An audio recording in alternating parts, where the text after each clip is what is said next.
Dhaka college ছাত্রদলের একাংশ এবং কেন্দ্রীয় ছাত্রদলের সভাপতি রাকিবুল ইসলাম রাকিব ও সাধারণ সম্পাদক নাসির উদ্দিন নাসিরের বিরুদ্ধে কমিটি বাণিজ্যের অভিযোগ উঠেছে।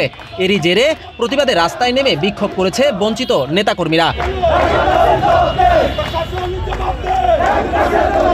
মঙ্গলবার রাত থেকেই দফায় দফায় কলেজ ক্যাম্পাসে এই বিক্ষোভ করে বঞ্চিত নেতাকর্মীরা। বিক্ষোভকারীদের অভিযোগ, সদ্য ঘোষিত কমিটিতে যোগ্য নেতাকর্মীদের বাদ দিয়ে পদ দেওয়া হয়েছে, আর যা করা হয়েছে আর্থিক লেনদেনের মাধ্যমে।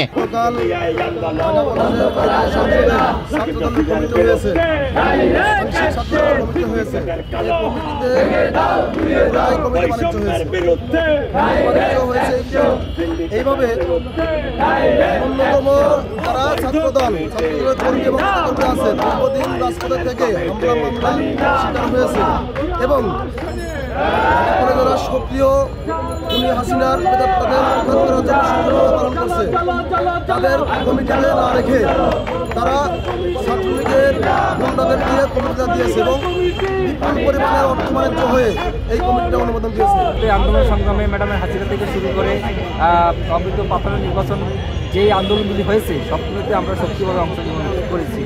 আমি এমনও দেখেছি যে একটা বিক্ষোভ মিছিলে, একটা হরতাল মিছিলে আমরা 20 থেকে 25 জন ছেলে পেলে আমরা হরতাল মিছিল করেছি, কিন্তু কাঙ্ক্ষিত পথ যখন আমরা কমিটি আসে তখন মাইমেন হয়ে যায়। যারা সেন্ট্রালের প্রেসিডেন্ট সেক্রেটারি থাকে তাদের ছোটো ভাইদের দিয়েই কমিটিগুলো করা হয়, এত অবমূল্যায়ন করা হয়। যারা পদবঞ্চিত হয় আমাদের মতো যাদের প্রেসিডেন্ট সেক্রেটারি বাই হয়নি। বুধবার সকালে ঢাকা কলেজ বিজয় চত্বরের সামনে গিয়ে দেখা যায় পদবঞ্চিত নেতাকর্মীরা জড়ো হতে শুরু করেছেন। এ সময় সদ্য ঘোষিত কমিটিকে অবিলম্বে বাতিলের দাবি জানিয়ে ক্যাম্পাসে শোডাউন ও অবস্থান কর্মসূচি পালন করেন তারা। নেতাকর্মীরা ক্যাম্পাসে অবস্থান নিয়ে রাকিব নাসিরের কমিটি মানি না, মানব না সহ বিভিন্ন স্লোগান দিতেও শোনা গেছে। এছাড়াও গতকাল রাত থেকে ঢাকা কলেজ এলাকায় ককটেল বিস্ফোরণের ঘটনাও ঘটেছে।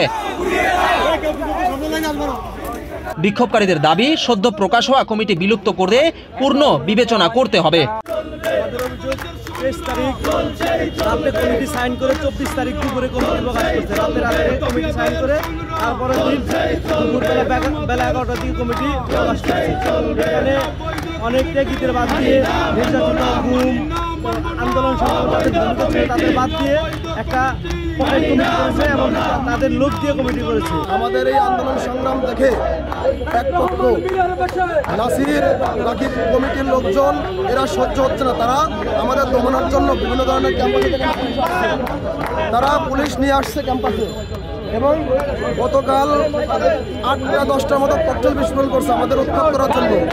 কিন্তু আমরা সাধারণ যারা শহীদ তারা পর্যন্ত আমরা এই ক্যাম্পাসে থাকবো এবং এই রাজপথেই থাকবো যতদিন না কমিটি পুনরায় গঠন হচ্ছে, যতদিন না কমিটি ভেঙে নতুন কমিটি গঠন হচ্ছে আমরা রাজপথে থাকবো, রাজপথে আছি। তবে এসব অভিযোগ মিথ্যা বলে দাবি করেছেন কেন্দ্রীয় ছাত্র দলের সাধারণ সম্পাদক নাসির উদ্দিন। তিনি জানিয়েছেন কমিটিতে রাখা হয়েছে ত্যাগী কর্মীদেরই। যারা আন্দোলন সংগ্রাম করেছে আমরা তাদেরকে করেছি, আর যাদেরকে পদ দিতে পারিনি আমরা 1 নম্বর 2 নম্বর 3 নম্বর যুগ্ম আহ্বায়ক করেছি, তারাও আন্দোলন করেছে। কিন্তু আমাদের সীমাবদ্ধতা হচ্ছে আমরা 2টা পদ দিতে হয়, বাকি পদ আমরা দিতে পারিনি, সেজন্য আমরা তাদেরকে রাখতে পারিনি। এরকম বক্তব্য যারা দিবে তাদের সাথে কথা বলে তারপর আমরা দলের সাথে কথা বলবো। এমন ঘটনায় সাধারণ মানুষ অনেকটাই ভীত।